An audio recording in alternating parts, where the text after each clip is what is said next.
Hello YouTube, De-bodgery here. So this is the second video that I'm going to do on the Nucular 24 FET controller. And we're going to talk about the LCD first, and then we'll talk about the controller. So anyway, third video will be close-up, where we'll do macro stuff, some on the LCD and some on the controller. But this is not a current revision LCD. This is considered a 10.1. Which really means that it's the second revision, because there was a 10.0, and I believe there's a 10.2 and a 10.3 as well. Anyway, the ones after this one, the board is black, not this kind of amber gold colored. But, you know, the functionality is all the same. They all have a light sensor, 4 buttons, 4 RGB LEDs, exact same LCD, the same firmware works on all of them. Even though this is an older revision, all the latest firmware would run on here too. So yeah, everything is backward compatible. All they did was like fix a couple minor details on the LCD, and that's about it. So here is the STM32. You've got a micro SD card slot. This is moved a little bit left or right depending on what revision you've got. So your shell needs to match your board, because otherwise this isn't going to fit all the LCD shells, and the later ones won't fit the older LCD shells. So there's that. There is a button over here, and you usually use this for like turning on the controller, but it's optional. It's totally settable for inside the controller. So yeah, you don't have to use this to enable the controller. You can ignore it altogether. I think you can do other things with it too, but I honestly use it just to turn on the controller. That's a good use for it for me. Up here you have a bunch of connectors, so that's CAN bus and enable. There is USB, and you get this little USB dongle for it. This is kind of useless in my opinion. You can use it for charging, but you can only get 0.5 amps, so that's kind of useless. And otherwise you can use it with a flash drive to like record logging, or to upload firmware, or to back up your controller configs, things like that. I don't use this. I usually pull that out, and instead I have a micro SD card in the slot, because it's going to do all the same things, and that takes up no extra space, and you don't have this cable dangling around. So yeah, the USB port is, to me, not really that important. Anyway, you've got all these PH 2.0 connectors, so everything you could possibly want to plug into a controller, you know, 3-speed switch, cruise, brake, throttle, all that kind of stuff is all right here. So if you just want to plug it in all right at your LCD, you can.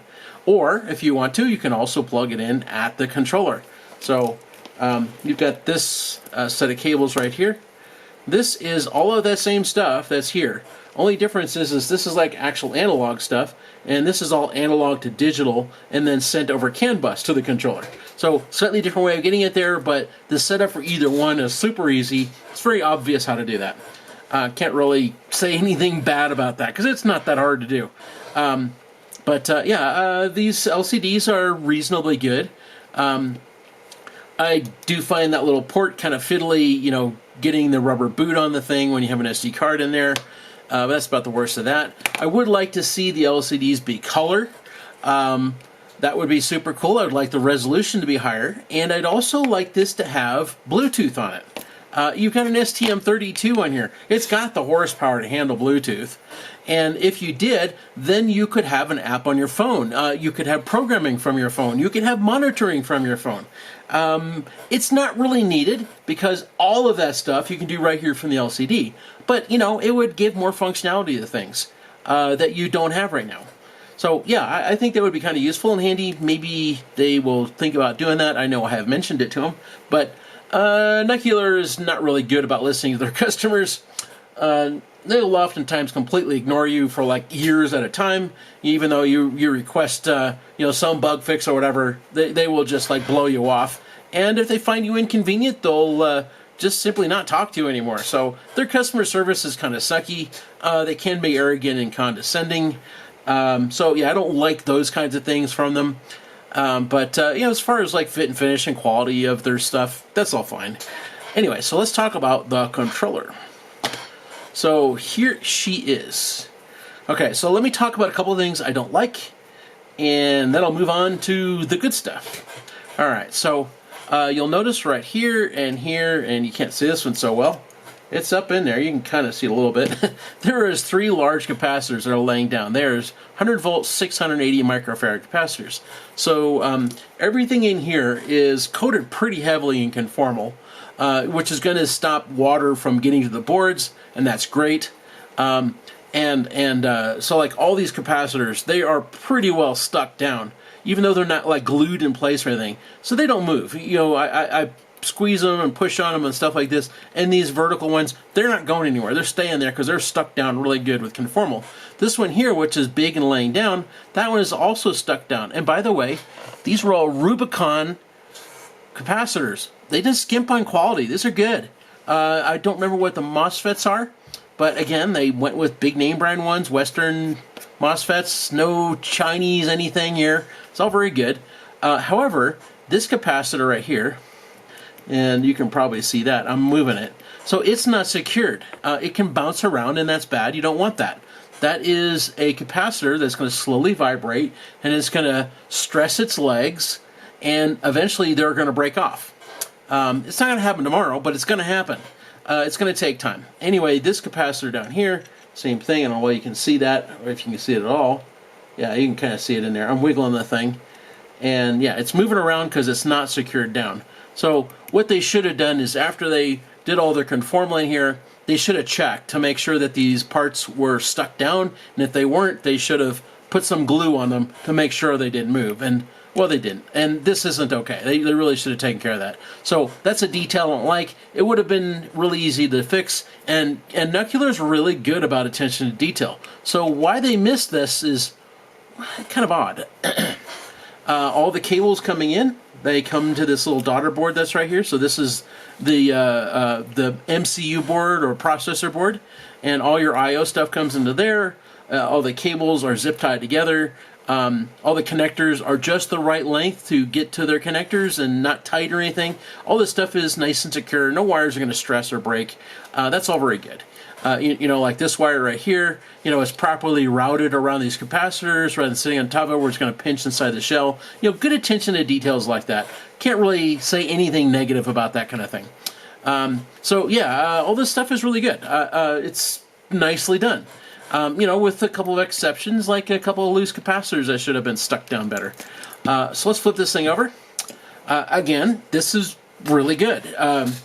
So unlike KO, who just kind of like bodges together with little scrap pieces of copper, this is custom cut copper, and it's not thin either. This is probably 2.5 millimeters thick copper, and it's got these little nubbins on it that go right up and kind of cradle around. So it's got this little U-shaped thing, and the MOSFET leg goes right into it. And then the MOSFET leg is soldered to it. So you have this nice little kind of click together, and then it's all joined with solder. And that's true for all the MOSFET legs. And this is all custom cut copper to fit that place only. And you got another one over here, same thing. In fact, there's even a little, you know, kind of a U-shape right here for the phase wire to go into. Again, same thing here. All of the MOSFET legs are a nice exact fit right into the copper. So no gaps, no solder bridging between the MOSFET and the copper reinforcing. Really nice close fit. Yeah, you can't complain about that. It's really good. And this one over here, because this phase, half the MOSFETs are on one side and half are on the other. Yeah, they did 2 L-shaped pieces, put the phase wire in the middle, and then just to be sure, they put a bridge across the middle of it. But again, you know, very, very nice close connection to the actual MOSFET legs to the copper. This is all very good. This is not going to have problems. You know, and custom cut copper, yeah, nice and heavy duty, well soldered down. Yeah, that's all really good. You got ceramic caps on here everywhere. You know, every 2 MOSFETs, there's a ceramic cap. You know, good high frequency rejection filtering. You know, like the MOSFETs where they connect up to the outside here. Yeah, they've got a nice little beefy bit of solder to that outside current trace on both sides. This is all good attention to detail. Here's your battery plus right there.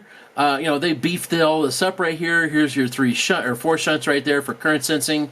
Yeah, again, it's not a bad design. It's all nicely done. This is going to hold up really well, and it does. Right here and here and here, this is where the daughter boards solder in. I believe these 2 spots right there are for the DC to DC, so that's like battery in, and that's like 12 volts out or something like that. And then these right here and these right here are where the MCU board then goes down to the main board for doing things like turning MOSFETs on and off and other things. Anyway, this is good fit and finish, good attention to detail. There's nothing really to complain about this. This is very good. The only thing that's in here that's in something that's not awesome is those two capacitors, which are Rubicons. They're great capacitors, and they're just not secured down. That's it.